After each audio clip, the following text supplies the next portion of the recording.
নমস্কার বন্ধুরা, আপনারা যে হেডটি দেখতে পাচ্ছেন সেই হেডটি হলো জেডি কোম্পানির 32 হর্স পাওয়ার ইঞ্জিনের হেড। তো এই হেডের বেল্ট সিট গাইড পুরো সম্পূর্ণ নতুন লাগিয়েছি। তো এবারে কিভাবে হেডটি ফিটিং করে নেই দেখতে থাকেন। তো ছোট বেল্টটি হলো সাইলেন্সারের বেল্ট আর বড় বেল্টটি হলো এয়ার ক্যালেন্ডারের বেল্ট। তো এই ইঞ্জিনের সাইলেন্সারের বেল্টটি বেশি পরিমাণের খারাপ হয়।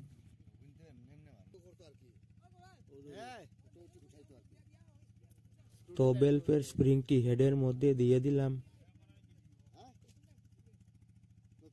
তো এবারে বেল্টের ক্যাপটিও লাগিয়ে নিচ্ছি। তো বেল্ট ক্যাপের মধ্যে লকটি লাগিয়ে নিচ্ছি।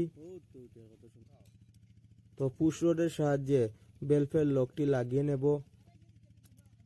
তো একদম সহজভাবে পুশ রড দিয়ে বেল্টের লকটি লাগিয়ে নিতে পারেন।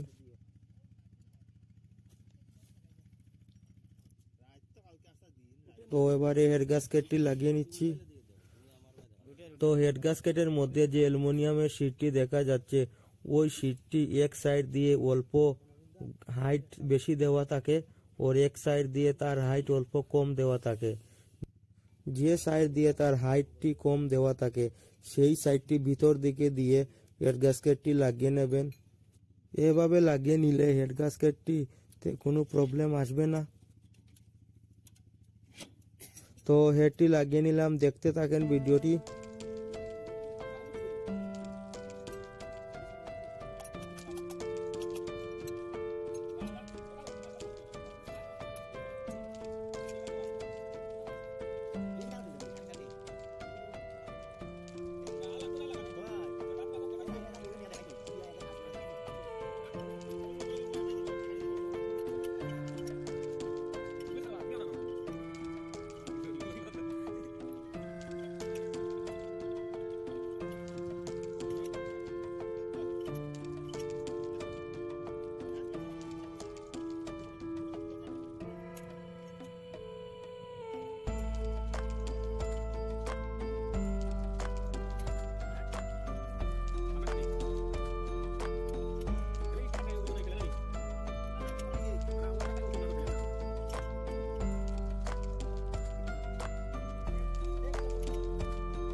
তো হেডটি আমাদের পুরো টাইট দেওয়া কমপ্লিট হয়ে গেল।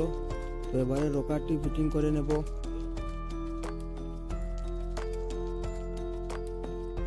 তো পুশ রডটি লাগিয়ে নিচ্ছি। তো পুশ রডটি লাগানোর সময় পুশ টেপিটের মধ্যে দেখবেন পুশ রডের মাথাটি কি উঠেছে। যদি পুশ টেপিটের মধ্যে পুশ রডের মাথাটি সঠিকভাবে পৌঁছেছে তাহলেই পুশ রডটি লাগিয়ে নেবেন। তো রকারটি লাগিয়ে চাকাটি ঘুরিয়ে দেখে নিতে হবে পুশ টেপিটের মধ্যে কি পুশ রডটি গিয়ে সঠিকভাবে বসেছে। তো দেখতে থাকেন, রকারটি লাগিয়ে নিচ্ছি।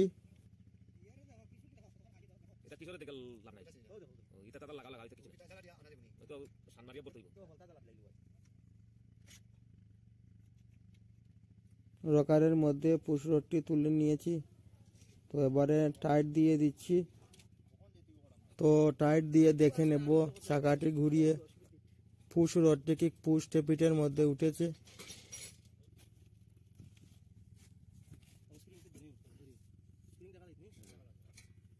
তো পুশ রডটি খুব সঠিকভাবেই পুশ টেপিটের মধ্যে উঠেছে, কোনো প্রবলেম হয়নি। তো এই ইঞ্জিনটিতে টেপিটটি কিভাবে সেটিং করা হয় এটি আপনাদেরকে দেখাতে পারলাম না, তো অন্য ভিডিওতে দেখিয়ে দেব। তো টেপিট কভারটি লাগিয়ে নিচ্ছি।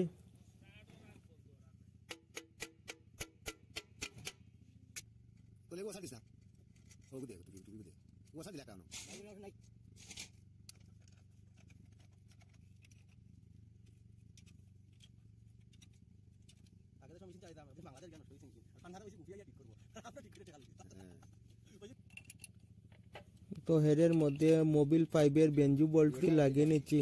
তো এই বেঞ্জু বল্টুটি লাগানোর সময় একটু সতর্কভাবে লাগাতে হয়, কারণ এই বেঞ্জু বল্টুটি অল্প লম্বা থাকার কারণে খুব সতর্কভাবে লাগাতে হয়, কারণ সেটি ভেঙে যায়।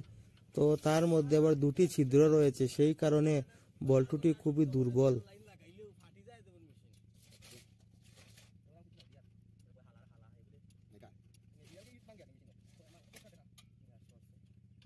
তো ইঞ্জিনের কাজটি পুরো কমপ্লিট করে নিলাম। তো এবারে স্টার্ট দিয়ে দেখে নেব ইঞ্জিনটি কিভাবে চলছে।